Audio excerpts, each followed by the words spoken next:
Olá, sou Carlos Portugal Gouveia, sócio e advogado do PG Law, e esse é o PG Talks. Hoje a gente vai dar continuidade à nossa série especial sobre fusões e aquisições. A gente vai tratar de um tema bastante contemporâneo, que são as chamadas SPACs e as ofertas dessas que seriam as Special Purpose Acquisition Companies.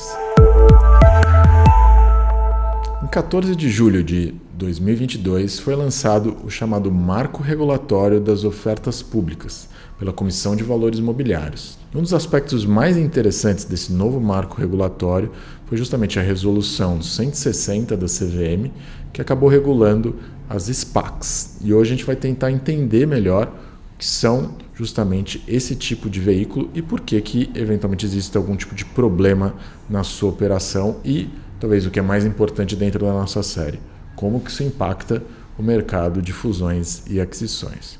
Então, para começar, a Comissão de Valores Mobiliários ela é o órgão regulador brasileiro responsável por regular todos os agentes do nosso mercado de valores mobiliários.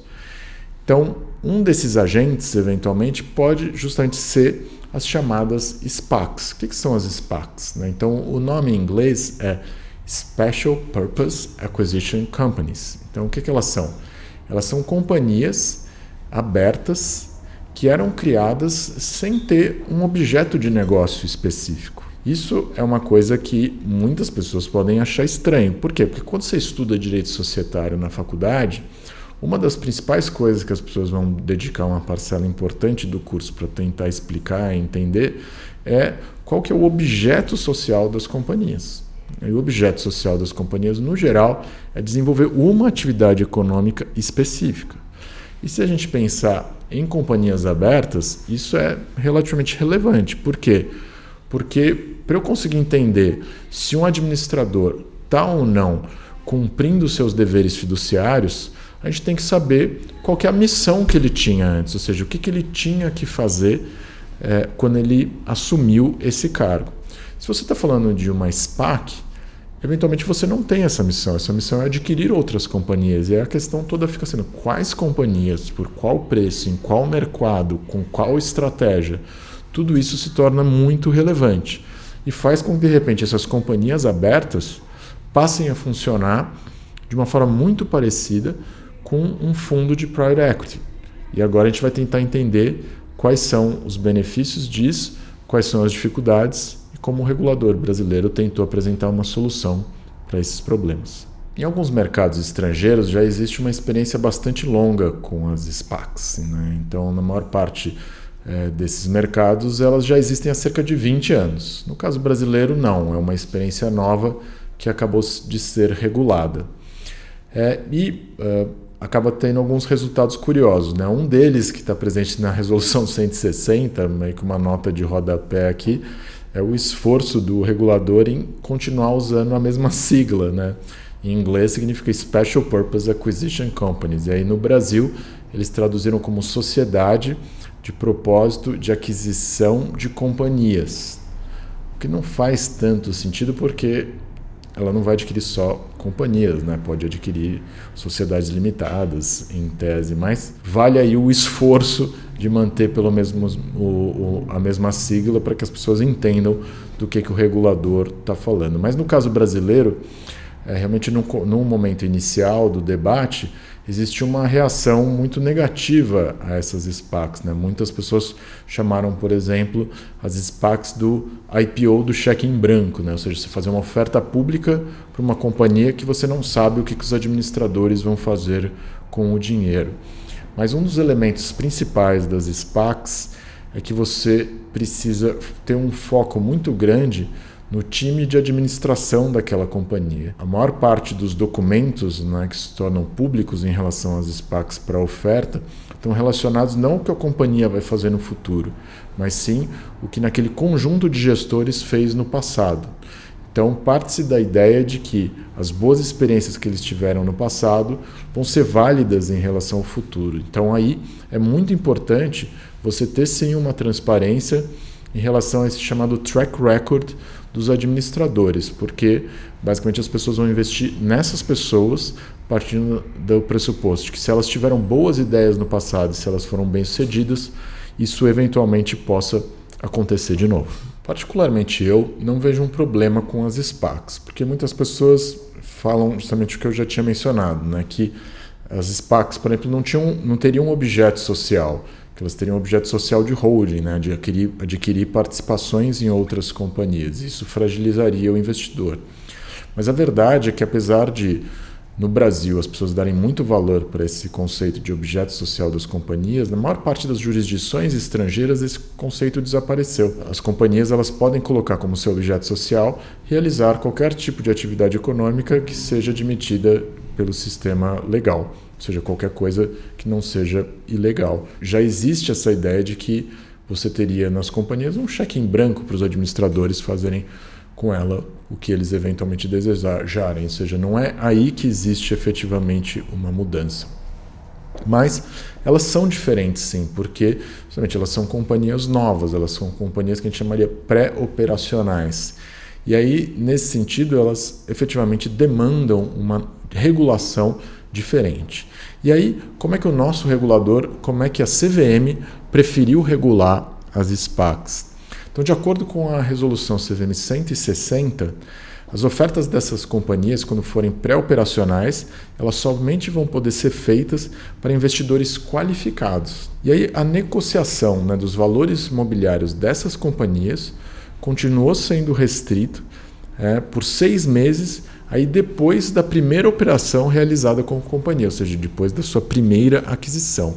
Então, são restrições, né? Primeiro, somente investidores qualificados podem adquirir os valores mobiliários da companhia pré-operacional, e aí aqueles que adquirirem só vão poder negociar para investidores não qualificados 6 meses depois dela ter deixado de ser pré-operacional, ou seja, depois dela ter feito a sua primeira aquisição. E aí a questão é se essa seria uma boa forma de regular as SPACs. Em princípio, eu diria que não. Por quê? Porque a gente já sabe, de acordo com a literatura estrangeira e internacional, e também a brasileira, de que o próprio conceito de investidor qualificado ele não é um conceito que consegue resolver muitos problemas regulatórios. Por quê? Porque mesmo o investidor qualificado, que é o que investe uma quantidade de recursos bastante significativa nos mercados de valores mobiliários, ele pode ser enganado. Nada diz que ele não pode ser enganado.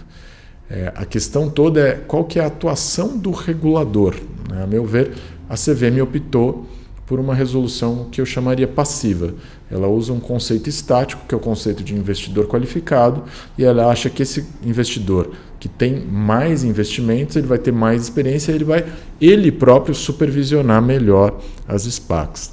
Na minha visão, a melhor solução seria o próprio regulador agir de uma forma mais intensa para regular esse tipo de companhia diferente que a gente vai ver surgindo no mercado. Então, por exemplo, quais seriam essas alternativas? Ou seja, o que a gente está vendo que os reguladores estrangeiros estão fazendo em relação às SPACs?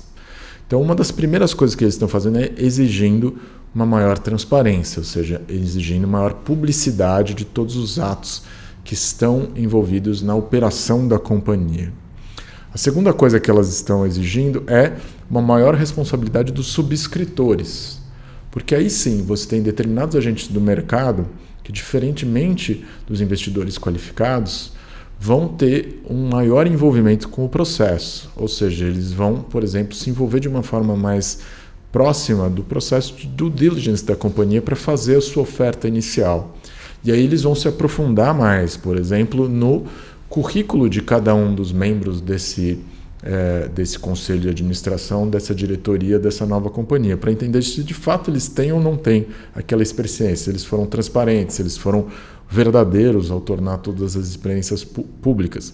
Não só as experiências bem-sucedidas, mas também as experiências mal-sucedidas. Vão se aprofundar sobre essas experiências para ver se elas realmente determinam que esses agentes têm um bom track record. Então, a meu ver, é razoável você trazer uma maior responsabilidade para os subscritores. E, além disso, um outro caminho bastante interessante que é uma exigência de um período mínimo maior do que em outras ofertas de disseminação das informações. A gente vê isso funcionando em vários outros mercados, por exemplo, nos mercados de franquia, que você tem um tempo mínimo entre a circular de oferta e você poder receber a circular de oferta e você assinar aquele contrato. Então isso é adotado em outros vários mercados e poderia ser útil aqui para dar mais tempo para o investidor conhecer mais aquele time de negócio, conhecer mais aquela companhia, e isso pode eventualmente trazer um melhor resultado. Então, são sugestões que ficam aí, podem servir de base para maiores estudos, talvez estudos feitos por vocês, e a gente espera que também o regulador considere essas sugestões e possa participar desse debate internacional que está indo exatamente nessa direção de um regulador mais ativo e não de uma opção por se basear na ação de um agente que a gente chamaria de mais passivo, que seriam os investidores qualificados. No próximo episódio, vamos discutir um caso bastante polêmico, que é o caso do Twitter contra o Elon Musk. E esse caso ele vai ser interessante porque ele vai dar base para a gente discutir vários temas que a gente discutiu ao longo da nossa série sobre fusões e aquisições.